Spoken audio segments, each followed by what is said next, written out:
Assalamualaikum warahmatullahi wabarakatuh. Abu Lais As-Samarqandi meriwayatkan dengan sanadnya daripada Abu Hurairah radhiyallahu anhu telah berkata bahawa Nabi SAW bersabda, kalimatan khafifatan 'ala lisan thaqilatani fil mizan habibatani ila rahman subhanallah wa bihamdihi subhanallahil azim wa bihamdihi. Dua kalimat yang ringan di lidah dan berat dalam timbangan amal dan sangat disukai oleh Tuhan Ar-Rahman, yaitu Maha Suci Allah dan segala puji baginya, dan Maha Suci Allah yang agung dan segala puji baginya. Abu Lais As-Samarqandi juga daripada seorang thiqah meriwayatkan dengan sanadnya daripada Khalid bin Amran telah berkata, Nabi SAW bersabda kepada kaumnya, khudhu junnatakum faqalu ya Rasulullah amin aduwin hadar qala la bal minan nar qalu wa ma junnatuna minan nar qalu subhanallah walhamdulillahi wa la ilaha illallah wallahu akbar wa la hawla wa la quwwata illa billahil aliyyil azim fa innahunna yatina yawmal qiyamati muqaddimatun wa munajjiyatun wa muaqqibatun. Khudhu junnatakum, siapkan perisaimu. Maka sahabat-sahabat pun bertanya kepada Nabi SAW, apakah akan ada musuh tiba ya Rasulullah? Jawabnya, tidak, tetapi perisai daripada api neraka. Maka bertanyalah sahabat, apakah perisai dari api neraka itu ya Rasulullah? Jawabnya Nabi SAW sambil membaca, Maha Suci Allah dan segala puji bagi Allah, dan tiada Tuhan kecuali Allah, dan Allah yang maha besar dan tiada daya dan tiada kekuatan kecuali dengan pertolongan Allah yang sifatnya maha tinggi dan maha agung. Maka bacaan itu akan datang pada hari kiamat mendahului dan menghindarkan dari api neraka dan menjaga keselamatannya. Para hadirin yang dimuliakan oleh Allah Subhanahu wa taala sekalian, daripada ingatan-ingatan yang dipesan oleh Nabi sallallahu alaihi wasallam dengan menceritakan beberapa kalimah-kalimah yang diberikan padanya kelebihan, di antaranya kalimah subhanallah wa bihamdihi subhanallahil azim wa bihamdihi. Ini di antara kalimah yang disebut oleh Nabi SAW. Dia adalah merupakan dua kalimah yang mudah untuk disebut, tetapi timbangannya amat berat di sisi Allah Subhanahu wa taala. Kalau kita melihat subhanallah, maha suci Allah, dan wa bihamdihi, dan dengannya segala puji bagi Allah Subhanahu wa taala. Para hadirin yang dimuliakan oleh Allah Subhanahu wa taala sekalian, jadi subhanallah, subhana maksudnya ialah maha suci Allah. Selepas daripada sembahyang, maka kita disuruh oleh Nabi SAW untuk menyebut tiga kalimah, subhanallah, walhamdulillah, Allahu akbar. Kemudian dalam sembahyang sendiri kita ada menyebut subhana rabbi al-a'la, subhana rabbi al-azim, maha suci Tuhanku yang bersifat maha tinggi, Maha suci Tuhanku yang bersifat maha agung. Itulah yang kita sebut ketika mana kita sujud dan ketika mana kita rukuk. Para hadirin yang dimuliakan oleh Allah Subhanahu wa taala sekalian, adalah kita digalakkan untuk sentiasa menyebut subhanallah. Kerana subhanallah ini dia membersihkan apa-apa lintasan-lintasan yang ada dalam diri kita yang menyamakan Allah seperti makhluk. Itu sebab besarnya ganjaran nilainya di sisi Allah Subhanahu wa taala apabila kita menyebut perkataan subhanallah. Maha suci Allah. Dalam kita mentauhidkan Allah Subhanahu wa taala, tauhid kita mestilah tauhid yang benar-benar menyucikan Allah. Kerana apabila ada sesuatu yang terpahat di hati kita, yang dengan sesuatu itu meletakkan kita menyamakan Allah seumpama makhluk, maka kita menafikan sifat yang wajib bagi Allah yang keempat, iaitu mukhalafatuhu ta'ala lil hawadith. Allah Subhanahu wa ta'ala bersalah-salahan terhadap makhluk. Maknanya Allah tidak sama dengan makhluk pada sudut zat dia, pada sudut sifat dia, dan pada sudut af'al dia. Pada sudut zat dia, Allah Subhanahu wa ta'ala tidak sama seperti makhluk. Makhluk, zat dia terdiri daripada kepelbagaian anasir. Ada padanya tulang, ada padanya darah, dan kepelbagaian anasir lagi. Zat Allah Subhanahu wa ta'ala tidak ada padanya anasir. Zat Allah Subhanahu wa ta'ala tidak bertempat. Lalu tatkala kita beriktikad Allah Subhanahu wa ta'ala itu berada di langit sebagai contoh, secara mutlak kita meyakini bahawa Allah tempatnya di langit, pada ketika itu kita menafikan Allah Subhanahu wa ta'ala itu sifatnya sama seperti makhluk. Jadi bersihkan Allah Ta'ala menjadi kewajipan kepada kita bagi membersihkan Allah Subhanahu wa ta'ala daripada menyerupai makhluk. Yang kedua, bersihkan Allah Subhanahu wa ta'ala, tanzih, sucikan Allah Subhanahu wa ta'ala menyamai makhluk daripada sudut sifat dia. Terkadang-kadang ada di kalangan kita yang merasakan bahawa Allah Ta'ala itu sama seperti kita. Apa contoh dia? Contohnya Allah Ta'ala itu berperasaan. Kadang-kadang Allah Ta'ala sayang hambanya, kadang-kadang Allah Ta'ala murka pada hambanya. Yang dikatakan makhluk ataupun benda itu dia berubah-ubah. Ada suatu masa dia suka, ada satu masa dia murka, ada satu masa dia gembira, ada satu masa dia bersedih. Ini adalah sifat benda ataupun makhluk.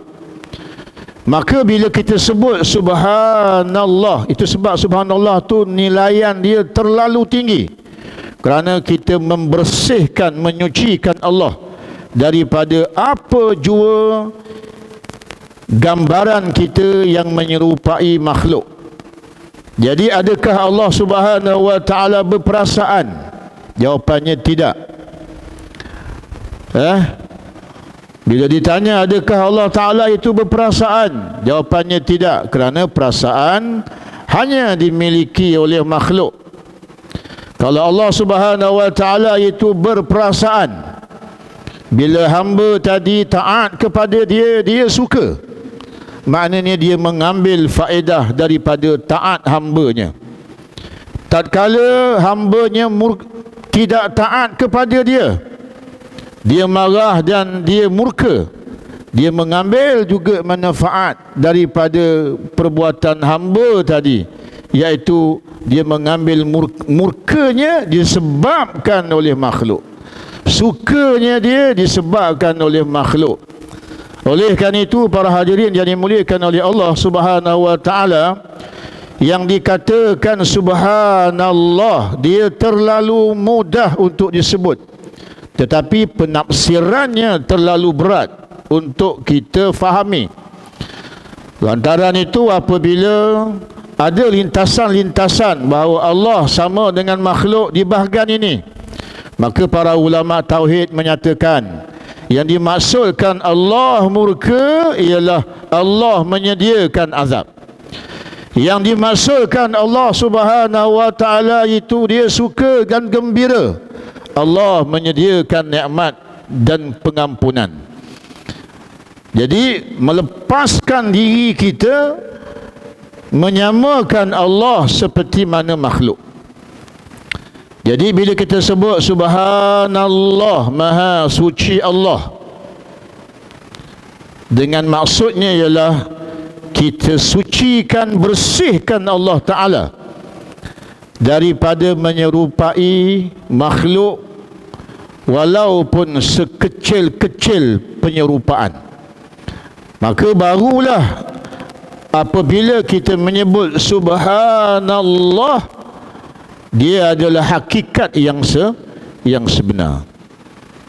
Tatkala kita menyebut subhana rabbi, maha suci Tuhanku, yang sifatnya a'la, maha suci Tuhanku yang sifatnya maha tinggi darjatnya, kekuasaannya, maka tatkala kita rukuk, dia menjadi suatu kalimah yang amat agung apabila kita mengisytiharkan bahawa Allah Subhanahu wa ta'ala itu sucinya tidak menyamai seperti mana makhluk. Begitu juga para hadirin yang dimuliakan oleh Allah Subhanahu wa ta'ala, mesti juga membersihkan Allah pada perlakuan dia. Kita menyucikan Allah Subhanahu wa ta'ala dengan kupasan makna mukhalafatuhu ta'ala lil hawadith itu pada zat dia, pada sifat dia, dan juga pada af'al dia. Kalau saya, tuan-tuan, di rumah ada tanah dalam pasu, saya tanam padanya pokok sawi.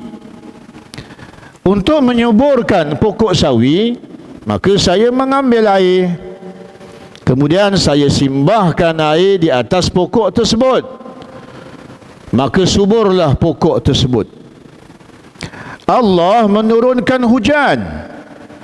Dengan turunnya hujan, maka tanah menjadi subur.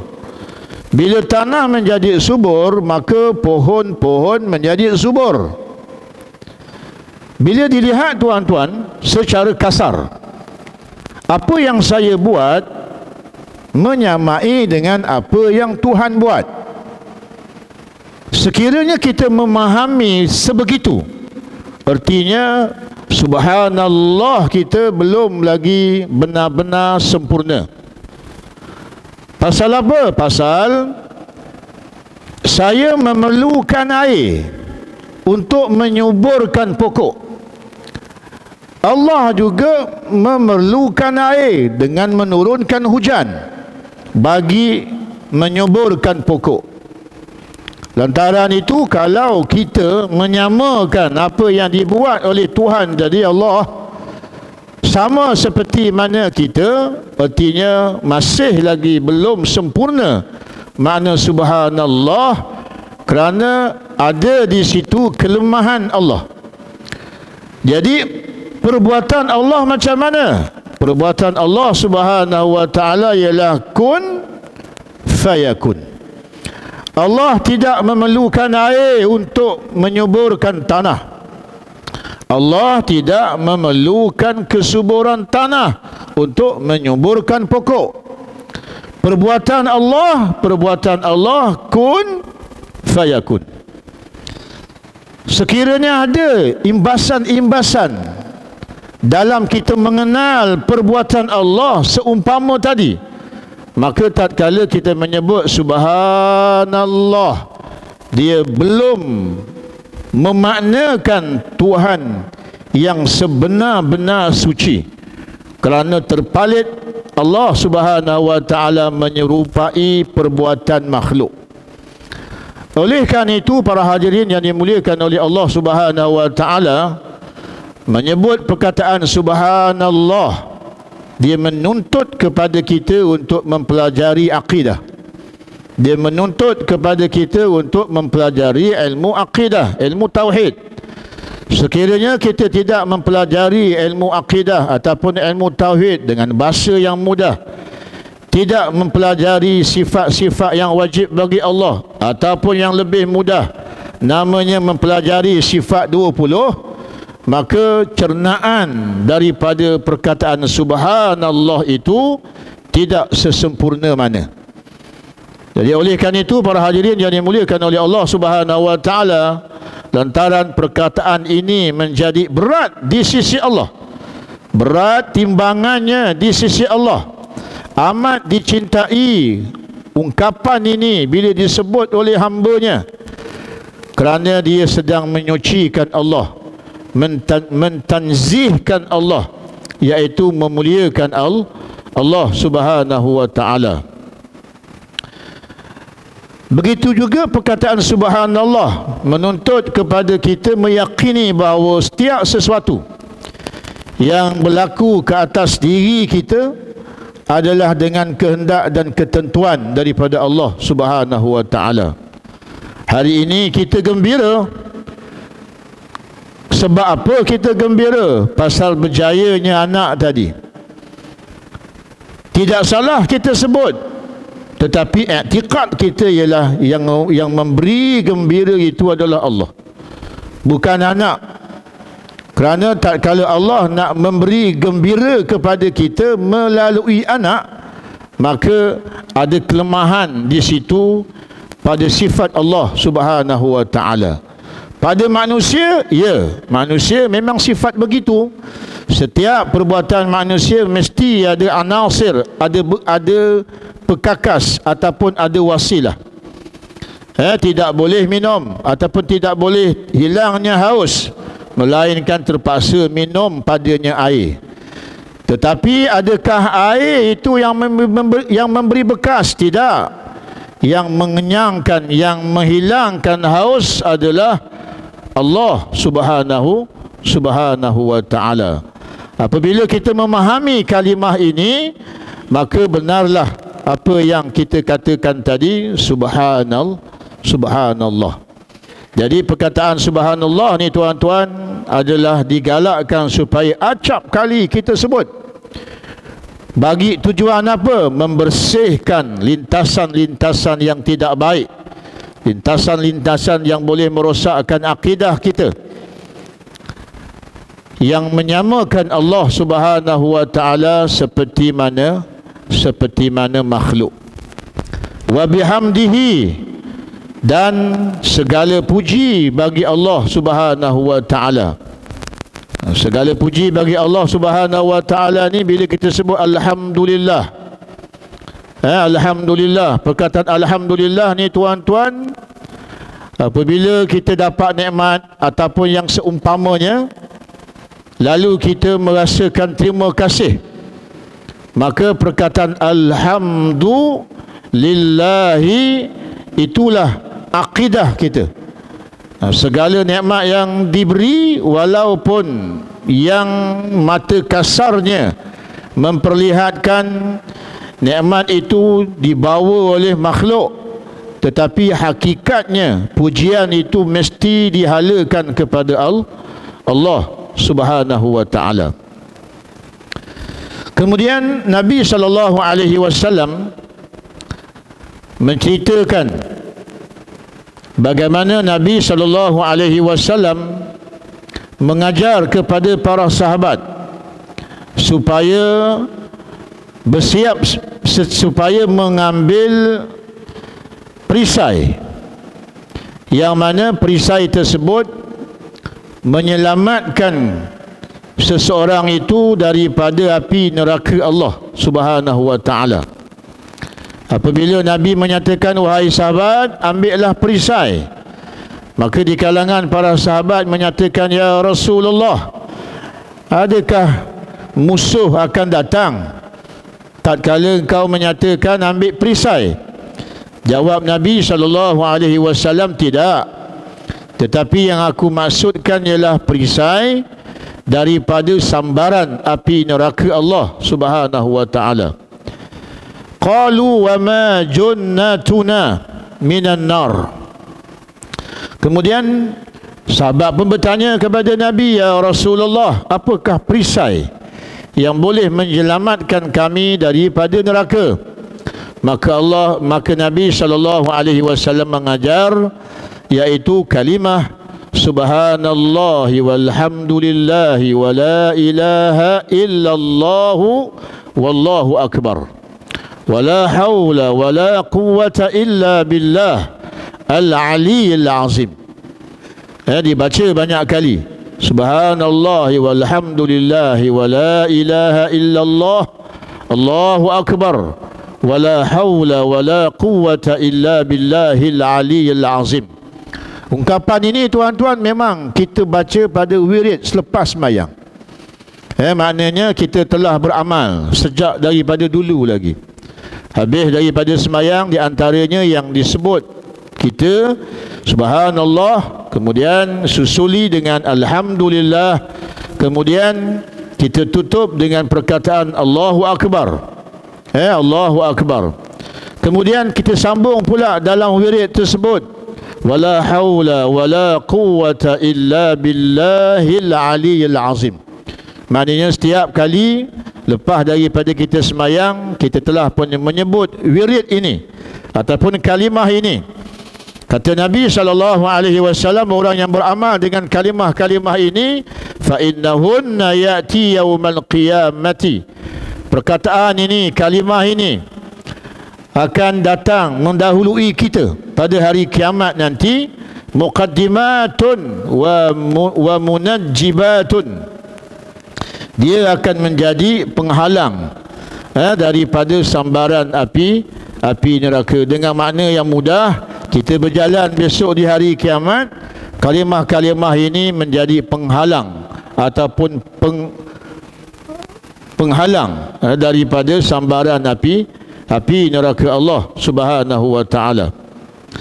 Ibnu Mas'ud radhiyallahu anhu berkata, innallaha qasama bainakum akhlaqakum kama qasama bainakum arzaqakum wa innallaha yu'til mala man yuhibbu wa man la yuhibbu wa la yu'til imanu illa man yuhibbu fa idza ahabba Allahu 'abdan a'tahu al-iman faman dhanna bil mali ay yunfiqahu wa khafa al-aduwi ay yujahidahu wa haba al-layla ay yukabidahu falyukaththir min qawli la ilaha illallah wallahu akbar wa subhanallahi walhamdulillah.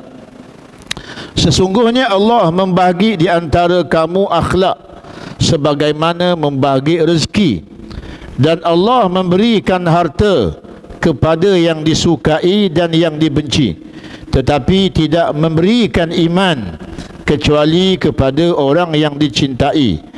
Maka apabila Allah cinta kepada seseorang, diberinya iman, maka sesiapa yang bakhil dengan harta untuk bersedekah atau takut dari musuh sehingga tidak berjihad dan berat untuk bangun sembahyang malam, maka hendaknya memperbanyak membaca la ilaha illallah wallahu akbar wa subhanallahi wa bihamdihi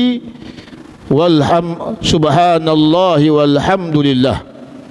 Jadi hadis ini tuan-tuan juga dikatakan daripada sahabat Nabi yang bernama Abdullah ibnu Mas'ud. Maksudnya ialah Allah Subhanahu wa taala membahagikan bahagian-bahagian sama. Sama. Maksudnya ada orang kafir yang baik, ada orang Islam yang baik. Begitu juga Allah Subhanahu wa taala memberi harta. Allah memberi harta orang yang tidak beriman pun Allah beri harta. Maknanya orang yang Allah Taala benci pun Allah beri harta, dan orang yang baik pun Allah beri harta. Tetapi Allah tidak akan memberi iman melainkan hanya kepada orang yang Allah Taala sayang. Apabila Allah Subhanahu wa taala sayang kepada seseorang hamba, maka diberikan padanya iman. Barang sesiapa yang dia ada harta, kemudian dia takut hartanya, dia takut untuk infak. Barang sesiapa yang dia takut pada musuh, sehingga menyebabkan dia takut untuk berjihad. Barang sesiapa yang sukar untuk bangun di waktu malam untuk bertahajud dan seumpamanya, maka hendaklah dia memperbanyakkan kalimah ini, iaitu la ilaha illallah wallahu akbar subhanallahi walhamdulillah. Sebahagian daripada ulama menyatakan bahawa apabila ada rasa takut untuk pergi berjihad, maka kalimah-kalimah ini akan menguatkan untuk kita berjihad fi sabilillah. Kalau kita ada harta, kita takut dengan harta tadi sehingga menyukarkan kita untuk infak, maka hendaklah disebut perkataan ini, memperbanyakkan sebut perkataan ini, maka dia akan menghilangkan rasa kedekutnya kita. Sebahagian ulama menyatakan begitu. Jadi barang sesiapa yang dia dapat Allah Ta'ala kurniakan padanya harta, tapi sukar dan berat baginya untuk infak. Barang sesiapa yang Allah Subhanahu wa taala beri ataupun dia merasakan takut ke atas musuhnya sehingga menyebabkan dia takut untuk berjihad, ataupun sukar baginya untuk bangun di waktu malam, di antara amalan yang boleh dilakukan, kata Ibnu Mas'ud, maka memperbanyakkan qaul ataupun perkataan zikir la ilaha illallah wallahu akbar subhanallahi walhamdulillah. La an aqula subhanallahi walhamdulillahi wa la ilaha illallah wallahu akbar akbaru ahabbu ila mimma tala'at alaihi syams. Kata Abu Hurairah radhiyallahu anhu bahawa Nabi sallallahu alaihi wasallam bersabda, bila aku membaca subhanallah walhamdulillah wa la ilaha illallah wallahu akbar adalah lebih baik daripada mendapatkan sepenuh bumi ini di mana terbit matahari di atasnya. Maknanya apa tuan-tuan? Maknanya kalau dalam satu hari itu kita tidak menyebut perkataan-perkataan ini, ataupun kita tidak dapat habuan dunia, tetapi Allah Subhanahu wa taala mengingatkan kita menyebut kalimah ini, itu adalah lebih baik. Itu adalah lebih baik daripada kita mendapat keseluruhan dunia ini. Segala kenikmatan dunia kita dapat hari tersebut, Allah beri kita banyaknya harta, dapat harta. Hari tersebut Allah beri pada kita kesihatan yang sihat. Hari tersebut Allah menggembirakan kita dengan kejayaan anak-anak kita. Maknanya hari tersebut segala jenis nikmat kegembiraan Allah berikan kepada kita, tetapi kita lupa untuk menyebut subhanallah walhamdulillah wa la ilaha illallah wallahu akbar. Artinya apa tuan-tuan? Artinya kenikmatan-kenikmatan yang kita perolehi tadi itu sebenarnya tidak sesempurna mana berbanding dengan apabila kita tidak memiliki semuanya itu, tetapi Allah menganugerahkan kepada kita menyebut kalimah subhanallah walhamdulillahi wa la ilaha illallah wallahu akbar. Jadi maknanya perkataan subhanallah sehingga akhirnya itu, kalau nak dibandingkan segala jenis nikmat yang Allah Ta'ala berikan kepada kita, kata Nabi SAW, aku lebih memilih kalimah itu. Lebih memilih kalimah itu. Maka apabila kalimah ini tidak kita sebut, artinya kita sebenarnya berada dalam kerugian yang amat, walaupun kita diberikan kenikmatan dunia yang banyak. Samurah bin Junud radhiyallahu anhuma berkata, Nabi sallallahu alaihi wasallam bersabda, afdalul kalami arba'un, subhanallah walhamdulillah wa la ilaha illallah, la ilaha illallah wallahu akbar, la yadurruka bi ayyihunna bada'ta. Seutama-utama kalimah ialah subhanallah walhamdulillah wa la ilaha illallah wallahu akbar, tidak mengapa yang mana sahaja engkau dahulukan. Maknanya kalau kita tengok riwayat yang atas, dia bermula dengan la ilaha illallah wallahu akbar subhanallah walhamdulillah. Riwayat yang bawah subhanallah walhamdulillah wa la ilaha illallah wallahu akbar.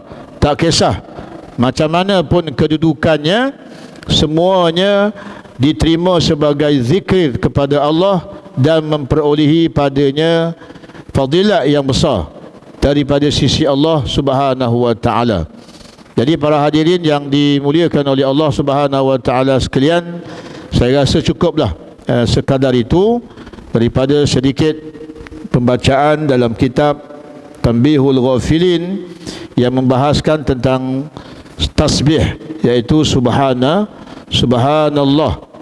Jadi satu kesimpulan yang boleh saya kongsikan sebagai penutup, perkataan ataupun kalimah subhanallah, sebelum kita menyebutnya, walhamdulillah, sebelum kita menyuarakannya, pertama sekali mesti kita memiliki ilmu tauhid yang sebenar.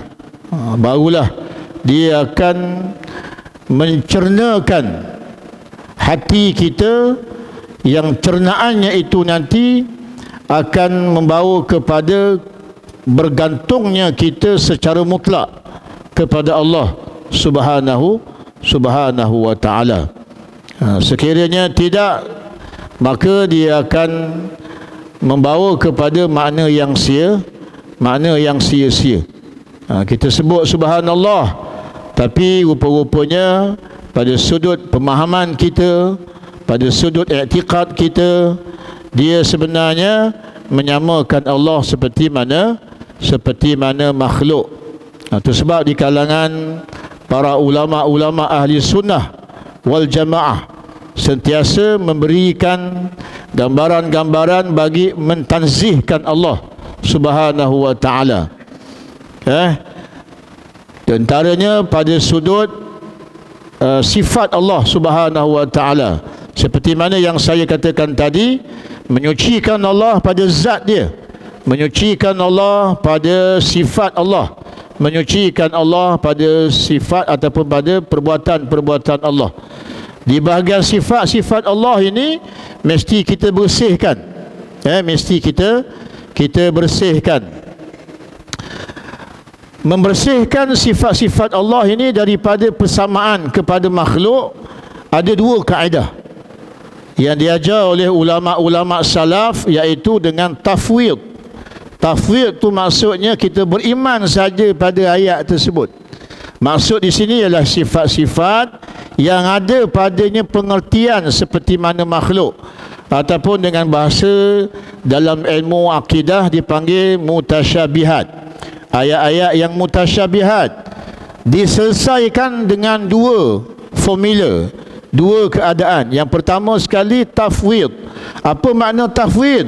Tafwid ni maksudnya aku tak tahu, serah kepada Allah subhanahu wa ta'ala. Yang kedua dengan cara kita takwil. Dengan cara kita takwil. Ada di kalangan orang Islam yang menamakan mereka sebagai Salafi ataupun Wahabi tidak bersetuju dengan kalimah takwil, kerana mereka menyatakan bahawa yang hanya boleh mentakwil Allah. Tetapi ahli sunnah wal jamaah membawa hujah, seperti mana yang telah dibincangkan sebelum daripada ini, ayat yang terkenal, wa ma ya'lamu ta'wilahu illallah warrasikhuna fil ilmi. Itu di antara hujah yang dibawa oleh ahli sunnah yang menyatakan bahawa boleh dilakukan padanya takwil pada ayat-ayat yang mutasyabihat, bagi mengelakkan kita terkucil menyamakan Allah seperti mana makhluk. Di antaranya ada hadis Nabi SAW yang menyatakan Allah turun sepertiga malam ke langit dunia, mengintai-ngintai, memerhati ada tak di kalangan hamba-hambanya yang memohon kemaafan, yang memohon ampun daripada Allah. Sekiranya ada, maka aku ampunkan. Jadi di situ ada dinyatakan bahawa Allah turun. Allah turun. Jadi bila kita beriktikad Allah Ta'ala itu turun daripada arash sebagai contoh ke langit, ke dunia, maka Allah pada ketika itu dia berubah. Dia berubah. Tadi saya dah katakan yang berubah itu hanya makhluk, hanya benda saja. Daripada atas ke bawah dia berubah. Apa perubahan dia? Daripada atas ke bawah. Apabila daripada atas ke bawah, dia adalah perlakuan benda. Bila perlakuan benda, dia makhluk. Jadi apabila Allah Subhanahu wa ta'ala disifatkan berubah, maka dia menduduki makna benda ataupun makhluk. Lantaran itu ulama-ulama khalaf mencerahkan suasana ini supaya pemikiran orang yang beriman kepada Allah tidak rosak. Maka dia menggunakan kaedah at-ta'wil. Yang turun di situ ialah Allah memerintahkan supaya malaikat turun. Artinya yang turun itu adalah malaikat, bukannya Allah. Kalau Allah turun, maknanya Allah bertempat. Bila Allah bertempat, Allah memiliki sama sifatnya seperti benda.